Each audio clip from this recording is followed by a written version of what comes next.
ক্বালু ওয়াজাদনা আবাআনা, আমরা এই জন্য এই মূর্তিগুলার পূজা করি, আমরা এই জন্য দেবতার পূজা করি, এই জন্য আমরা এই মূর্তিগুলার সামনে মাথা নত করি, রব বলে ডাকি। তার একটাই কারণ, আমরা আমাদের পূর্বপুরুষদেরকে এইগুলার পূজা করতে দেখেছি। আমরা এই জন্য এগুলার পূজা করি।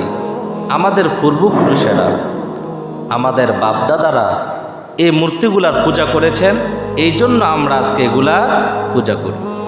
কে বলছেন? ইব্রাহিম আলাইহিস সালামের সহজাতি, সম্প্রদায়, বংশ এবং আপন পিতা, যেই নাকি তারা এই কথা বললেন। সাইয়েদনা ইব্রাহিম আলাইহিস সালাম কি বললেন, তাদের জবাবে কি বললেন, সেই কথাটা আল্লাহ রাব্বুল আলামিন কোরআনের মধ্যে উল্লেখ করে দিলেন। নবী ইব্রাহিম আলাইহিস সালাম বলে উঠলেন, ক্বালা লাকাদ কুনতুম আনতুম ওয়া আবাউকুম ফি দালালিম মুবিন। জোরে বলি আল্লাহু আকবার। সাইয়েদনা ইব্রাহিম আলাইহিস সালাম তার জাতিদেরকে উদ্দেশ্য করে বললেন, ক্বালা লাকাদ কুনতুম আনতুম ওয়া আবাউকুম ফি দালালিম মুবিন। ও আমার জাতি, ও আমার গোষ্ঠী, ও আমার সম্প্রদায়েরা শোনো, তোমরা নিঃসন্দেহে, তোমরা এবং তোমাদের পূর্বপুরুষেরা, তোমরা এবং তোমাদের পূর্বপুরুষেরা যারা এই মূর্তির পূজা করত, মূর্তিকে রব বলে ডাকত, মূর্তির সামনে মাথা নত করত, তোমরা এবং তোমাদের পূর্বপুরুষেরা নিঃসন্দেহে তোমরা গুমরাহির মধ্যে আছে। নবী ইব্রাহিম আলাইহিস সালাম বললেন, তোমরা এবং তোমাদের পূর্বপুরুষেরা নিঃসন্দেহে তারা গুমরাহির মধ্যে আছে।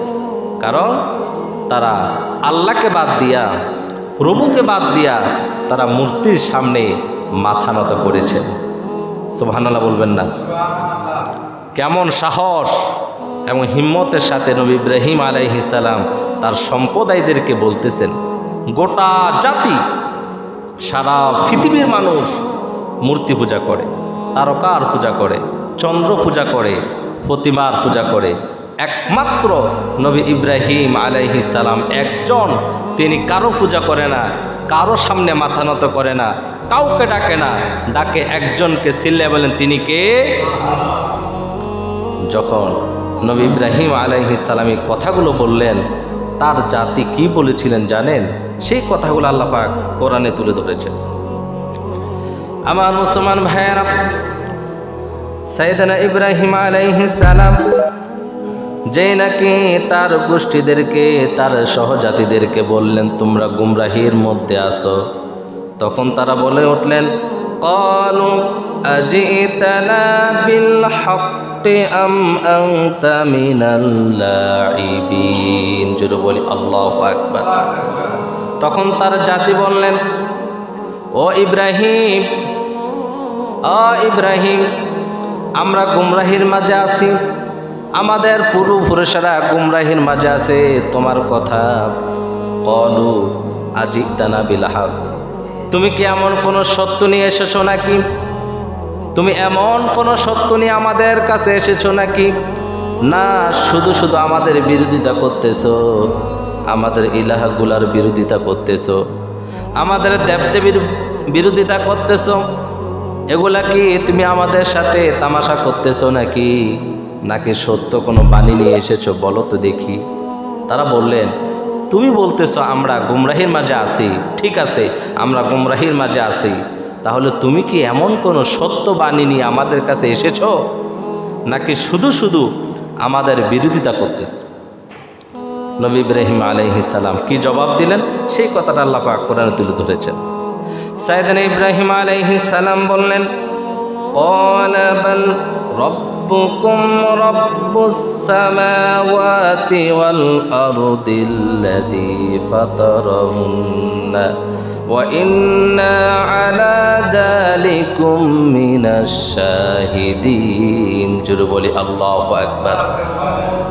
সাইয়েদনা ইব্রাহিম আলাইহিস সালাম বললেন, ও আমার জাতি, ও আমার গোষ্ঠী, ও আমার সম্প্রদায়, ও আমার পিতা, তোমরা ভালো করে শোনো, তোমরা যে দেবদেবীর পূজা করো, তোমরা যে আকাশের চন্দ্রের পূজা করো, তারকার পূজা করো, সূর্যের পূজা করো, দেবদেবীর পূজা করে, শোনো, এগুলো আমাদের রব নয়, এগুলো আমাদের খোদা নয়, এগুলো আমাদের আল্লাহ নয়।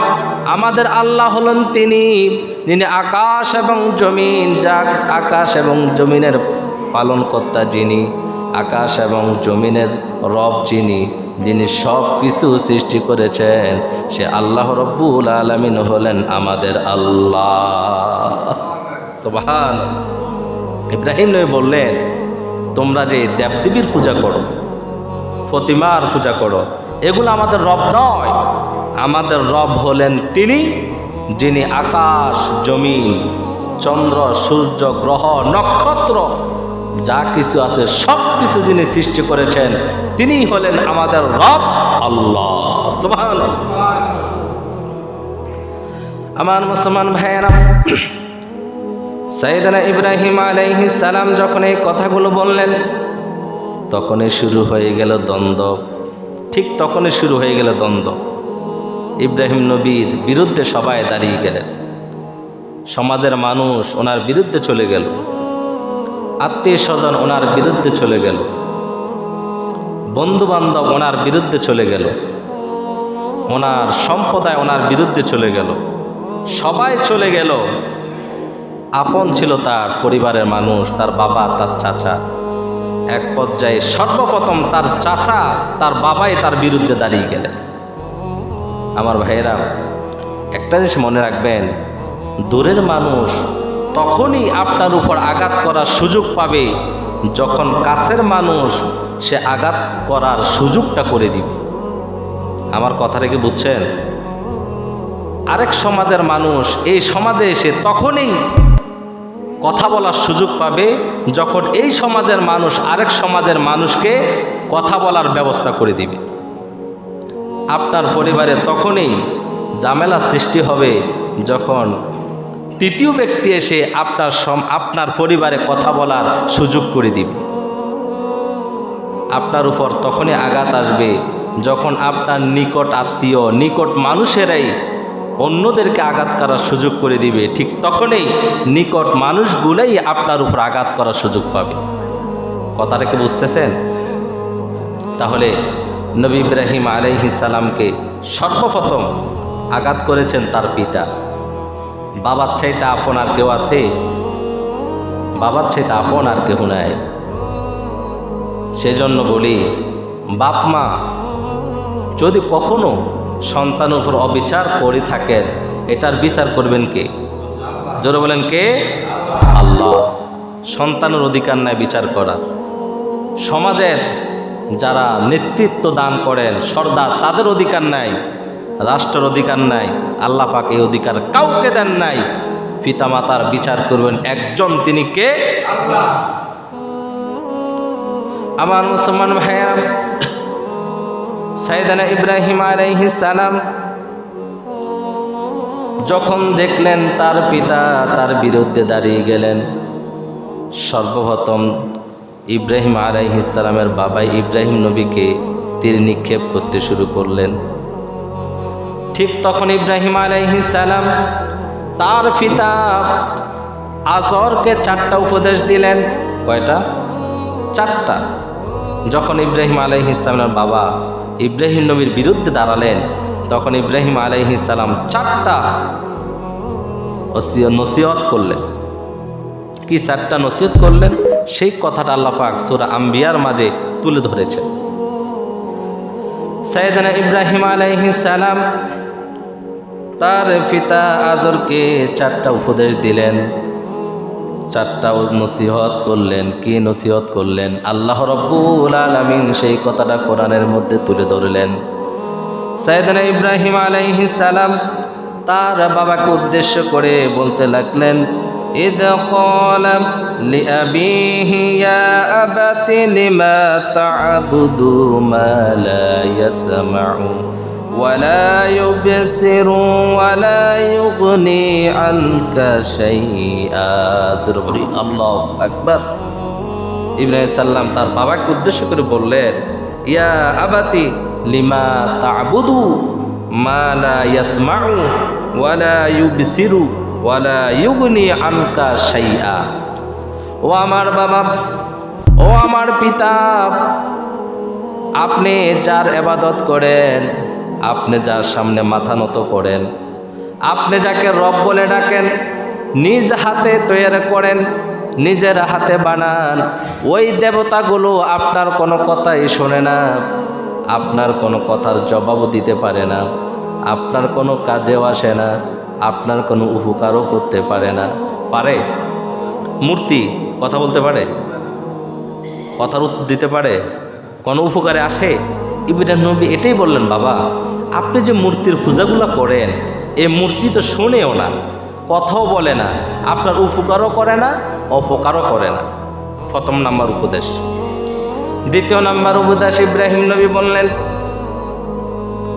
ইয়া আবাতি ইন্নী ক্বাদ জাআনি মিনাল ইলমি মা লাম ইয়াতিকা ফাত্তাবি'নি আহাদিকা সিরাতান সাওয়্যা। ইব্রাহিম আলাইহিস সালাম বললেন, ইয়া আবাতি ইন্নী ক্বাদ জাআনি মিনাল ইলম, ও আমার বাবা, ও আমার পিতা, ও আমার বাবা, আমি জ্ঞানপ্রাপ্ত হয়েছি, আমার কাছে জ্ঞান এসেছে যা আপনার কাছে আসে নাই। আমার কাছে যে জ্ঞান এসেছে আপনার কাছে আসে নাই।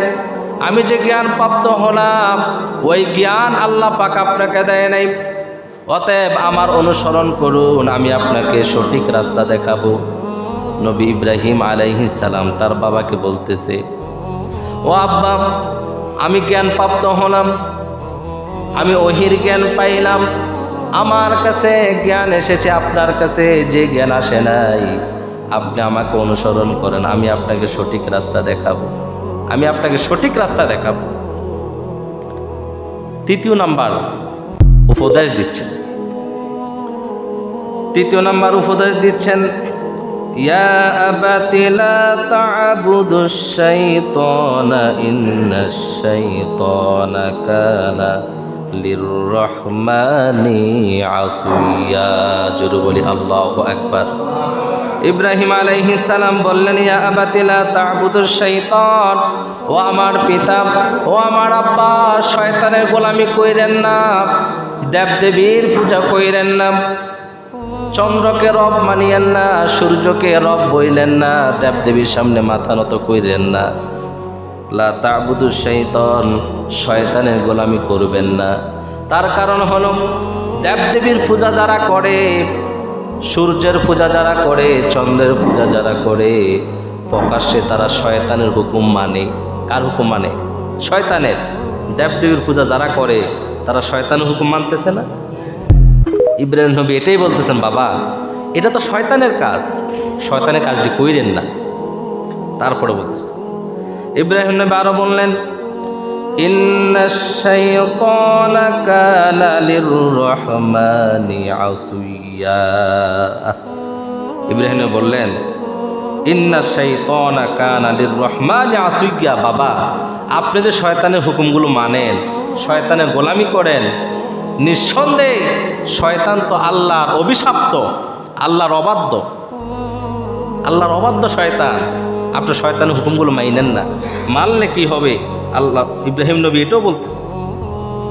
ইব্রাহিম নবী বললেন, ও বাবা, আপনি যদি মূর্তি পূজাগুলো না ছেড়ে দেন, প্রতিমা পূজাগুলো না ছেড়ে দেন, আল্লাহকে বাদ দিয়া অন্য কাউকে রব মানেন, তাহলে আপনার কি হবে শোনেন। ইব্রাহিম বলে উঠলেন, ইয়া আবাতি ইন্নী আখাফু আইয়ামাসসাকা আযাবা মিনার রহমানি ফাতাকুনা লিশ-শায়াতিনি ওয়ালিয়া। ইব্রাহিম বললেন, ইয়া আবাতি ইন্নী আখাফু, হে আমার বাবা, আমি আশঙ্কা করি, আইয়ামাসসাকা আযাবি মিনার রহমান, আল্লাহ রব্বুল আলামিনের আযাব আপনাকে ঘিরে ফেলবে।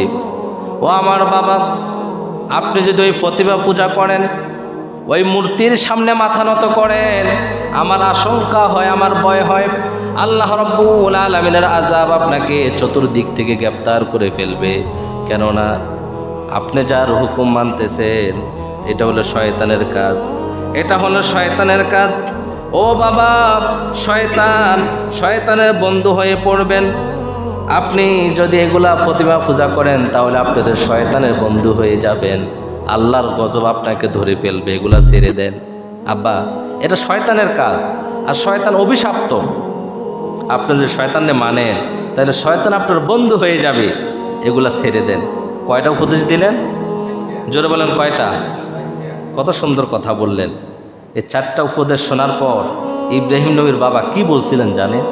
সেই কথাটা আল্লাহ পাক কোরআনের মধ্যে তুলে ধরলেন। ইব্রাহিম নবীর ইচ্ছা ছিল হয়তোবা বাবা আমার কথাগুলো মানবে, কিন্তু ইব্রাহিম নবীর বাবা কথা মানে নাই, বরং কি বলেছেন সে কথাটা আল্লাহ পাক কোরআনের মধ্যে তুলে ধরলেন। আমার ভাইয়েরা, সাইয়েদনা ইব্রাহিম আলাইহিস সালাম মনের আশা নিয়ে, মনের আবেগ নিয়ে, ভালোবাসা উজাড় করে বাবাকে হেদায়েতের রাস্তা দেখালেন। মনে করেছেন ইব্রাহিম নবীর বাবা সেগুলো গ্রহণ করবে, বরং সেগুলো তো গ্রহণে করেন নাই। উল্টা ইব্রাহিম নবীর বাবা ধমক দিলেন। ধমক দিয়ে কি কথাগুলো বললেন সে কথাটা আল্লাহ রাব্বুল আলামিন কোরআনের মধ্যে তুলে ধরলেন। ইব্রাহিম নবীর বাবা বললেন, قال أراغب أنت عن آلهتي يا إبراهيم قال أراغب أنت عن آلهتي يا إبراهيم হে ইব্রাহিম, আমি যে দেবদেবীর পূজা করি, আমি যাদেরকে ইলাহ মানি, তুমি কি এগুলার বিরোধিতা করতেছ? তুমি যদি এগুলার বিরোধিতা করো, মনে রেখো এই কথাগুলো বলা যদি তুমি বন্ধ না করো তাহলে আমি তোমাকে প্রস্তর নিক্ষেপ করে হত্যা করে ফেলব। শুধু হত্যাই করব না, তুমি আমার সামনে থেকে এই মুহূর্তে চলে যাও।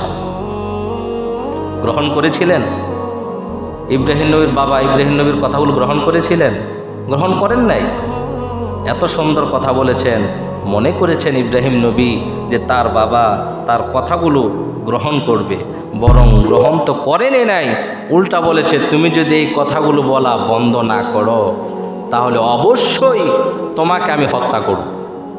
অতএব হত্যা থেকে যদি বাঁচতে চাও আমার চোখের সামনে থেকে চলে যাও। ইব্রাহিম নবী তার পিতাকে এইভাবে বলেছেন, তার সম্প্রদায়কে এইভাবে বলেছেন। আমি বলেছিলাম ইব্রাহিম আলাইহিস সালামের প্রথম পরীক্ষা আল্লাহ পাক নিয়েছেন আকলের। কিসের? আকলের। এইভাবে বুঝাচ্ছেন, তারা বুঝতেছে না। ইব্রাহিম আলাইহিস সালাম তাদেরকে একের পর এক বুঝাচ্ছে, তারা বুঝতেছে না। এক পর্যায়ে ইব্রাহিম আলাইহিস সালাম তাদেরকে উদ্দেশ্য করে বললেন, হে আমার সম্প্রদায়, হে আমার জাতি, হে আমার জনগোষ্ঠী, তোমরা আমার কথা মানতেছ না, তোমরা মূর্তির পূজা করো। মনে রেখো, আসনামাকুম ইন তাওয়াল্লাউ মুদবিরিন, আল্লাহর কসম তোমরা চলে গেলে আমি এই মূর্তিগুলার সম্বন্ধে অবশ্যই ব্যবস্থা গ্রহণ করব। ইব্রাহিম বললেন, তোরা যেহেতু মানুষ তো আমার কথাগুলো, তোরা যখন চলে যাবি তাহলে এই মূর্তিগুলার ব্যবস্থা আমি করব। ইব্রাহিম নবী কথা বললেন। কিছুদিন পর ইব্রাহিম আলাইহিস সালাম কিছুদিন পর তার এলাকার মাঝে তার সম্প্রদায়ের ধার্মিক একটা মেলা হয়েছিল। ইব্রাহিম নবীর সম্প্রদায় তাদের ধর্মীয় একটা মেলা সময় গণিয়ে আসলো। সমস্ত মানুষ মেলায় রওনা হয়ে গেলেন, মেলায় চলে যাবে। ইব্রাহিম নবীকে বললেন, ইব্রাহিম আমরা সকলে মেলায় যাব, তুমিও আমাদের সাথে মেলায় চলো। ইব্রাহিম নবী বললেন যে না, আমি তো মেলায় যাব না। মেলায় তো কোনো মুসলমান যাইতে পারে না। মুসলমান যাইতে পারে? পূজাতে, হিন্দুদের দুর্গা পূজায় কোনো মুসলমান যাইতে পারে? দুঃখজনক হলো সত্য, হিন্দুরা তাদের ধর্মীয় অনুষ্ঠান ঠিক মতন পালন করতে পারে না মুসলমানের সন্তানদের কারণে। কথাটা কি ভুল বললাম? আপনি এদিকে না থাকতে পারে, আমি বিভিন্ন জায়গায় দেখেছি মুসলমানদের ছেলেরা সবচাইতে বেশি হিন্দুদের অনুষ্ঠানে যায়, কিন্তু মুসলমানের কোনো অনুষ্ঠানে হিন্দুরা আসে? এই যে কোরবানি গেল, আমরা তো খুব সুন্দরভাবে কোরবানি দিয়েছি, কিন্তু আমাদের পার্শ্ববর্তী ভারত মুসলমানরা ঠিকমতো কোরবানি দিতে পারে নাই। নেটের মধ্যে একের পর এক নিউজ আসতেছে, মুসলমানদেরকে কোরবানি দিতে তারা বারবার নিষেধ করতেছে এবং বাধা দিচ্ছে। অথচ আমরা সেই হিন্দুদের অনুষ্ঠানে আমরা যাই। লজ্জা হওয়া উচিত। যারা প্রকাশ্যে আল্লাহর বিরোধিতা করে, শিরিক করে, কুফর করে, তাদের অনুষ্ঠানে আমরা যাই। এই লজ্জা কোথায় রাখবেন, কোথায় লুকাবেন? অথচ মসজিদে আজান হয়, মসজিদে আসে না। আমরা মুসলমানের সন্তান, নিজেকে মুসলমান দাবি করি, মসজিদে আজান হয়, মসজিদে আসি না, হিন্দুদের অনুষ্ঠানে যাই বীজ জমায়। এটা কোনোদিন মুসলমানের কাজ হতে পারে না। এটা অবশ্যই শয়তানের কাজ। কার কাজ? শয়তানের কাজ। আমার ভাইয়েরা, ইব্রাহিম নবী বললেন আমি অসুস্থ, আমি তোমাদের মেলায় যাব না, আমি অসুস্থ। এই কথা যখন তিনি বললেন, তিনি তখন আকাশের দিকে তাকাই বললেন আমি অসুস্থ। তারা মনে করেছে হয়তো ইব্রাহিম নবী আকাশের দিকে তাকাইয়া, চন্দ্রের দিকে তাকাইয়া বলছেন, কারণ তারা তো চন্দ্র পূজা করতেন। তারা মনে করেছেন অনেক চন্দ্রের দিকে তাকাই ইব্রাহিম নবী এই কথা বলেছেন। আসলে চন্দ্রের দিকে তাকাই ইব্রাহিম নবী এই কথা বলে নাই। ইব্রাহিম নবী অসুস্থ। অসুস্থ থাকবে না কেন?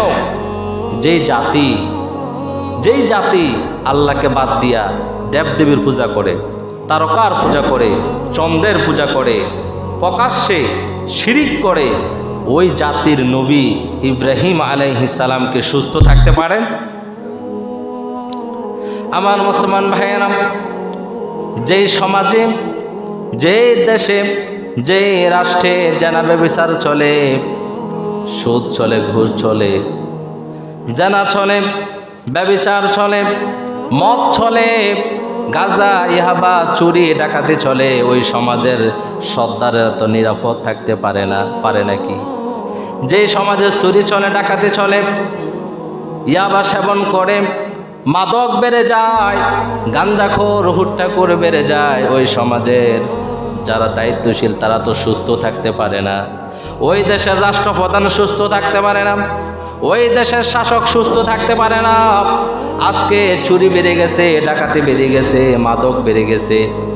আজকে প্রত্যেকটা সমাজের মাঝে মাদক ছড়িয়ে পড়েছে। পড়েছে কি পড়ে নাই? পড়ে নাই? চুরি বেড়ে গেছে, মাদক বেড়ে গেছে। আজকে সমাজের মাঝে নেশাখোর বেড়ে গেছে। এইভাবে যদি নেশাখোর বাড়তে থাকে তাহলে প্রত্যেকটা ঘরের মাঝে জাহান্নামের টুকরা হয়ে যাবে। তার কারণ হলো, যেই ঘরের মাঝে নেশাখোর থাকে, যেই সমাজের মাঝে একজন নেশাখোর থাকে, ওই সমাজের যুব সমাজ নষ্ট করে দেয়, ইয়াং জেনারেশন নষ্ট করে দেয়। মা বাবার উপর হাত তোলে, সংসারের কথা মানে না, পরিবারের কথা শোনে না, সমাজের মাঝে অঘটন ঘটায়, মারপিট, মারামারি, যত ধরনের শয়তান আছে সব কিছু পড়ে কিনা বলেন? তাহলে যেই সমাজের মাঝে নেশা বেড়ে যায়, ওই সমাজের দায়িত্বশীলরা তো সুস্থ থাকতে পারে না। পারে? আমার মুসলমান ভাইয়েরা, আপনার ছেলে, আপনার ভাতিজা, আপনার ভাগিনা, আপনার প্রতিবেশী, যারা এই কাজের সাথে জড়িত, যারা এই কাজের সাথে সম্পৃক্ত, অতি দ্রুত আইনের ব্যবস্থা নেন, তাকে ফিরিয়ে আনেন। যদি ফিরিয়ে না আনেন, ইজ্জত, সম্মান সব কিছু তো যাবেই। সমাজ এবং এলাকার মানিজ্য তো টানাটানি শুরু হয়ে যাবে। চুরি চামারি, নেশা, ইয়াবা, গাঁজা, যত ধরনের আছে, এইগুলো আজকে সমাজে বাড়তেছে। এগুলো দমন করতে হবে। এগুলো যদি দমন না করেন, যুব সমাজ ভালো থাকবে না, আগামী প্রজন্ম ভালো থাকবে না, সমাজের মানুষ নিরাপত্তা থাকবে না। থাকবে নিরাপত্তা? আজকে এটা থাকবে না, কালকেও এটা, পরশু দিনও এটা, কোন দিন জানি দেখা যায় মসজিদের মাইক পর্যন্ত পাওয়া যাবে না। কারণ যারা এদের সাথে জড়িত টাকা তো পায় না, বুঝেন নাই? এদের কাছে মসজিদ কি আর মাদ্রাসা কি, যেটা পায় এটাই নিয়ে বেচে আর টানে। এরকম কিছু শয়তান আমাদের দেশে সমাজে আছে না? নবী ইব্রাহিম বললেন আমি অসুস্থ।